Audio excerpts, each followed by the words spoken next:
a flavor of, on top, I'd have to say grape sort of wine, grape juice flavor kind of thing, with an undertone of brown sugar and caramel with a little bit of molasses under that, and a little bit of carbonation, giving you even a little bit more sweetness as well.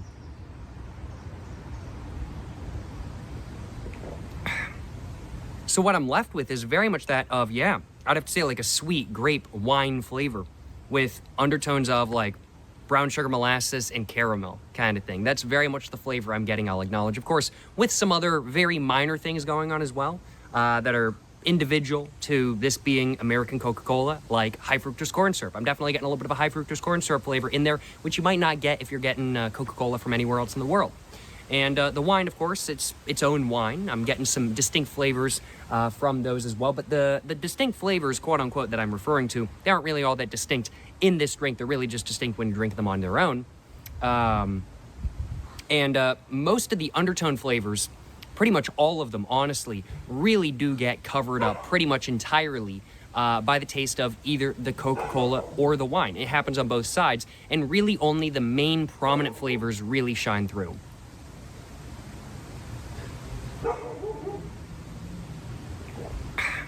Very interesting.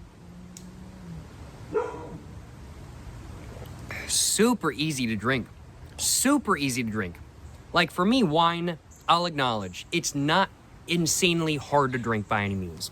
I personally have to take really small sips when I'm drinking liquor kind of thing. I'll acknowledge wine, I can take a bigger sip, but not like a bigger sip where it's like I'm drinking water or a soda or a non-alcoholic beverage in general. Or maybe even a hard cider. I can take bigger sips of hard cider than wine, I'll acknowledge. But with this, it pretty much just tones it down to being basically hard cider sort of strength, alcoholiness wise. It's very, very, very smooth. And so I can take massive sips. I could drink glass after glass of this and just keep sipping away, frankly put. It would be no issue at all. And honestly, I think I might pour myself another. I think I can confirm I do like red wine and Coca-Cola. Why is this not a thing in the United States? Why is this not a thing in the United States? I don't understand. That's so odd to me. Like, this should totally be a thing in the United States. I don't know. Maybe it's like the party drinks here. When I'm thinking like party, I feel like this is probably considered to be somewhat of like a, I'll acknowledge, young person party drink for people right after they turn the legal age they can buy alcohol in Europe. This is kind of like the cheap party drink they go for. I might be wrong. Correct me if I'm wrong. That's kind of my personal perception, though. I'll acknowledge. I'm like, the cheap party drink in the United States is like Malibu or Bacardi. It tends to be a lot of hard liquors, I'll acknowledge, because hard liquors, drink for drink, are generally cheaper than beer or hard ciders or something like that kind of thing. Not that I've really gone to a lot of parties and seen what a lot of people are drinking, though, I'll acknowledge. It's either that or it's going to be White Claws, frankly put. I don't really see a lot of particularly young people drinking straight red wine here, let alone red wine mixed with Coca-Cola. But honestly, man, I think the 40-year-old divorced wine moms are going to love this one simple trick. They're going to love this one simple trick, and they're going to start keeping some Coca-Cola in their Cadillac Escalade that they got bought by their ex-husband to drive the kids to soccer practice, and they're going to start keeping some wine in the back. And man, when their kids are playing soccer on the field for practice and whatnot kind of thing, they're going to crack open a bottle of wine, crack open a Coca-Cola, and they're going to pour that into their flask, and they're going to enjoy that. That's what I'm saying, you know what I'm saying? I think that, I frankly put, I might not think that this is a drink that people who just turned 21 in the United States are going to go for. At least that's just my perception. I've just never really met a lot of people like my age or younger up until 21 that drink a lot of like red wine kind of thing or something like that kind of thing. I'll acknowledge most of the people I've met that drink red wine tend to be older than me. So I can't really see this becoming like a party drink in the United States, just because also red wine, wine in general, there's the perception here that it's expensive and stuff like that, even though it really isn't that expensive drink for drink. Not only due to the percentage, but also due to the fact that it just generally isn't that expensive, especially if you get really cheap wine. I I can't see this becoming like a party drink, like a college party drink in the United States or something like that kind of thing. But I can see why it is in Europe, because I've heard the cheapest way to get wasted in Europe is to get wine rather than liquor. That's what I've heard. Could be wrong, but that's what I've heard. But I think that this drink, I think that this could definitely appeal to like some wino moms and stuff like that. Like the first couple drinks they have are like red wine and Coke, and that's like their warm-up kind of thing. And then the moment they get drunk enough to just start gulping down that wine, they just start drinking straight wine. I can definitely see some wino moms drinking this stuff without a doubt, yo, without a doubt. White girl wasted Sundays, yes sir. White girl wasted Thursdays. Good times, you know what I'm saying, good times. But overall, yes, solid drink that I will acknowledge I am not minding having by any means. In fact, I am quite enjoying this beverage today. I'm not sure if what I'm saying is really making any sense. I already have a little bit of a buzz going from this drink, I will acknowledge, but you know, we ball. I'm gonna go ahead and get my bottle of wine opened up once again because I want another one. And well, to get another one going, I need to get this opened up once again. The cork is just falling apart though. I really need to get like a replacement cork for this, I'll acknowledge, but you know, we ball. It is starting to get a bit windy. It is supposed to rain sometime soon, so if it starts raining on me, I'm running away, I'll acknowledge. They're gonna go with that and go and put the cork back in. There's some bugs coming over towards me. Even though y'all are seeing some stuff on screen and whatnot kind of thing, and have been throughout this video, just because I've got some incense going that's supposed to be mosquito repellent incense. However, it doesn't seem to be working. I got a mosquito bite right there. I think I just almost got a mosquito that was on my neck as well, and there's some flies flying around. I think they've adapted. I've used this incense once so far, and I think they've already adapted to, well, the incense, I'll acknowledge. They're not listening to it anymore, which is a shame. Worked great the first time, though. Excuse me. Go with that. Go and stir it up in for just a minute.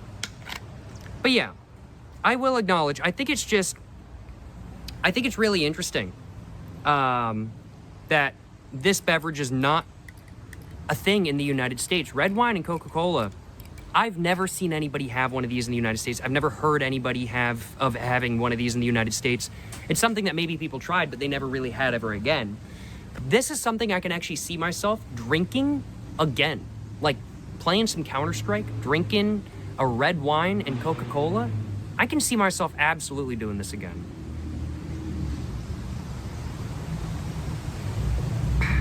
Absolutely. And it's very smooth. It is very sweet, I will acknowledge. It is very sweet. There's a lot of sugar.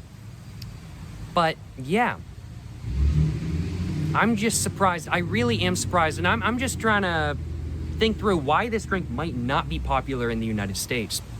And I think it's just, one, the perception of what a party drink is in the United States. The perception in the United States is not that wine is a party drink. It's not that wine is something that's there to get you really messed up kind of thing. At least for people in my age range, I feel like, at least. If you're a 40-year-old divorced mom, it's a different story. But the perception of most of the people I've met in my age range has not been that red wine is something that you drink at a party. It's not that red wine is something that you drink to get really messed up. And if you are drinking red wine at a party, you're not drinking it to get messed up. You're drinking it because it's classy and fancy and everything like that kind of thing. It's not a party drink. And I think that's really the main thing that is stopping red wine and Coca-Colas from becoming a staple in the United States, is really the perception of what red wine is, I will acknowledge, just because people just don't have the perception that it is a drink to get messed up on. And frankly put, no matter what you're doing with red wine and Coca-Cola, if you're diluting wine, you're drinking it to get messed up kind of thing. Yes, it is an enjoyable drink to drink, but if you really wanted to appreciate the taste of the wine, you'd be drinking it on your own kind of thing.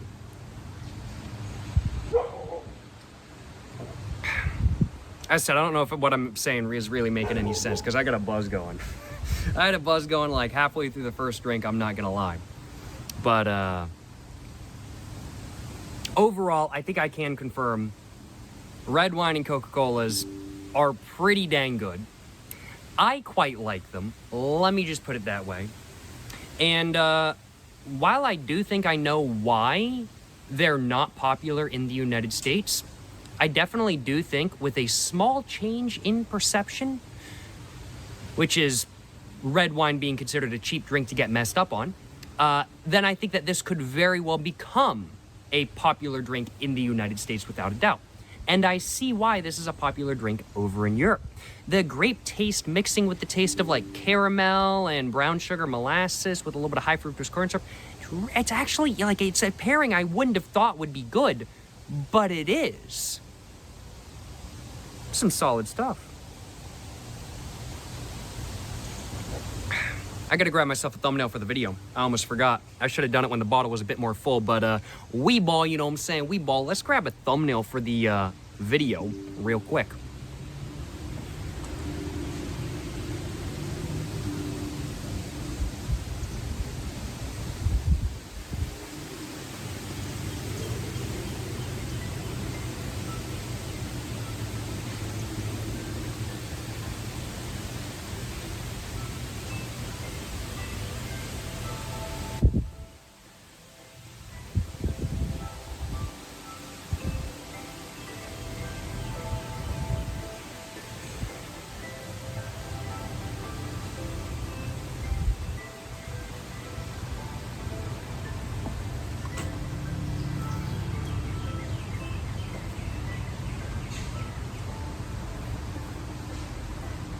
I'm gonna see if I can do this. I'm gonna see if I can manage it.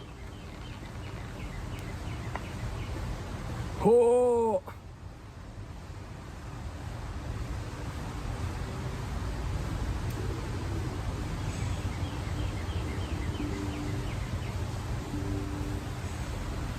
My hand is shaking. I'm clutching the heavy wine bottle with 2 fingers while also holding a bottle of Coca-Cola. Not it.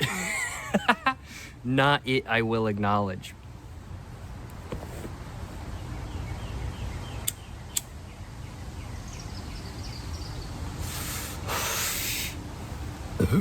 This, I gotta admit though, this would be a really solid beverage to have in a public park.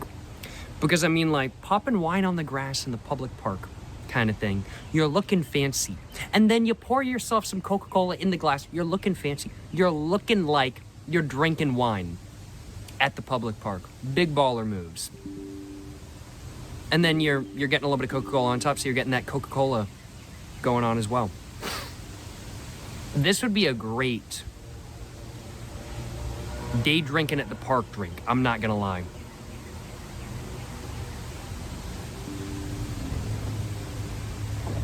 If they really want to advertise this drink in the United States, what they need to do is they need to start selling like 375 milliliter bottles of wine, like little flask-sized bottles of wine, and then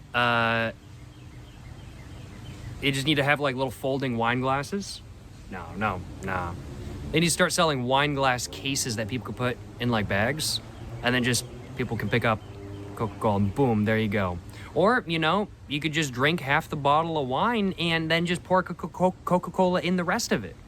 You could just do that as well. That would work too. Just chug it. I don't know about that one, Chief.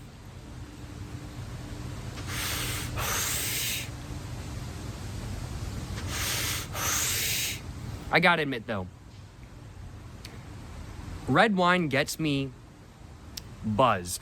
And it's a very different buzz than what I'm used to, which is like a rum or a bourbon or a liquor buzz. It's what I'm used to. Red wine gets me good. I don't know if I'm really making any sense today, I'll acknowledge, but basically what I'm trying to say is that I really enjoy the mixture of red wine and Coca-Cola, also known as a Kalimoto or a Bambus, which apparently translates to bamboo, from what I heard. I personally really enjoy this mixed drink. For me, this mixed drink is a very solid 4 to 4, I will acknowledge. And, you know, I'm also surprised that this isn't popular in the United States. especially since the United States is like the birthplace of Coca-Cola.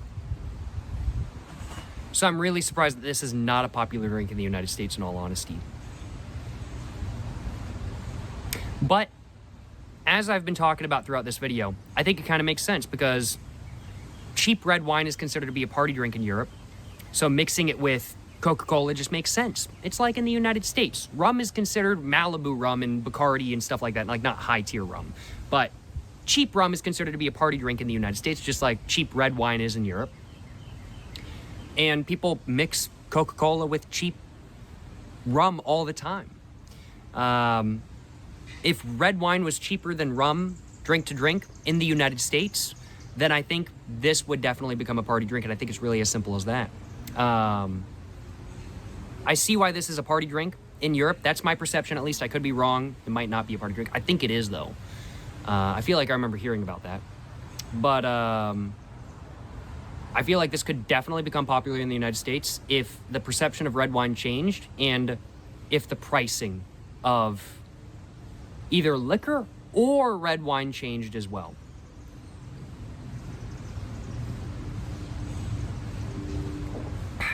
If red wine got cheaper, I think this could become a popular drink. If liquor got more expensive, I think that this could become a popular drink without a doubt. And I think it's as simple as that, in all honesty. Overall, I gotta admit, I am a fan of red wine and Coca-Cola. I am. Yeah, I'm a fan. I am a fan, I will acknowledge.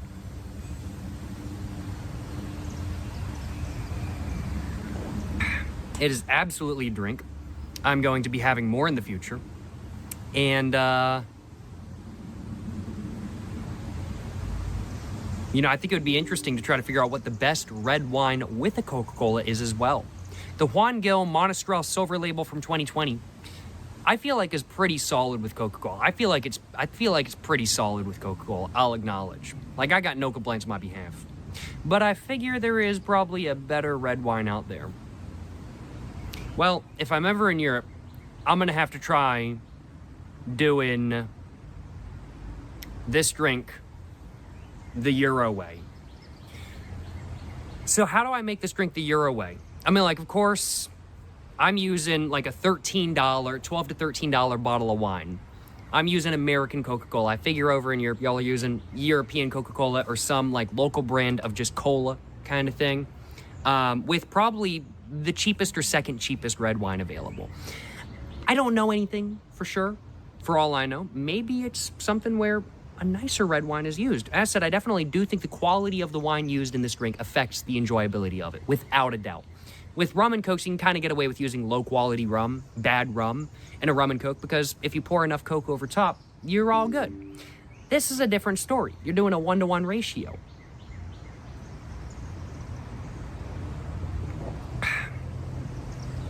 But either way, I think it'd be interesting. I think it'd be interesting to try making a red wine and Coke the European way and find out how that is. Because while I did use European wine, I don't feel like I quite made it the European way today. And that's something I think I need to do eventually. Would be an interesting experience. Yeah. Well, no complaints on my behalf. None at all. I like my blank alcohol and Coca-Cola mixed drinks, I will acknowledge. So I'm very glad that I like this one as well. 4 out of 4 experience, 4 out of 4 drink for me. And it's solid stuff that has gotten me quite a nice buzz.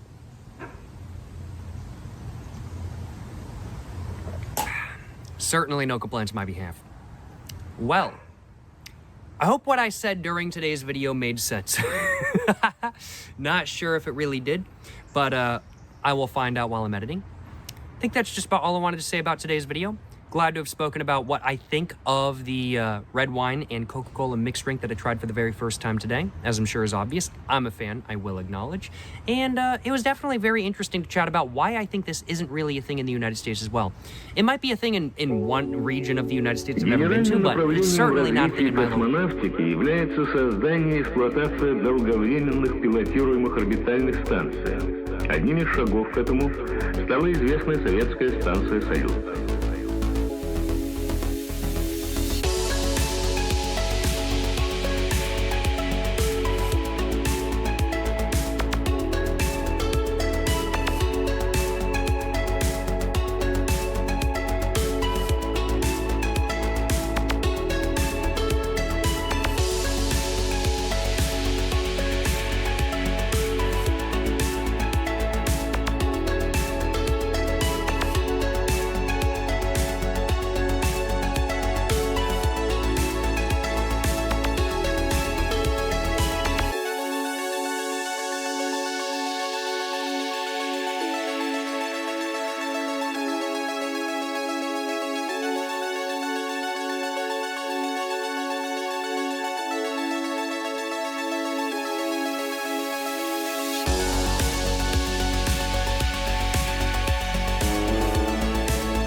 Мечтал о сказочных крыльях, томился жаждой по неизведанному. И вот, наконец, взлетел, и этот полет наполнил меня гордостью, придал смысл всей жизни.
В лагерях рядом с аэродромом, покрытым короткой травой, для нас уже были разбиты палатки, будто паруса, похлопывающие под ветром. И началось горячее, интересное лето. Почти каждый день полет.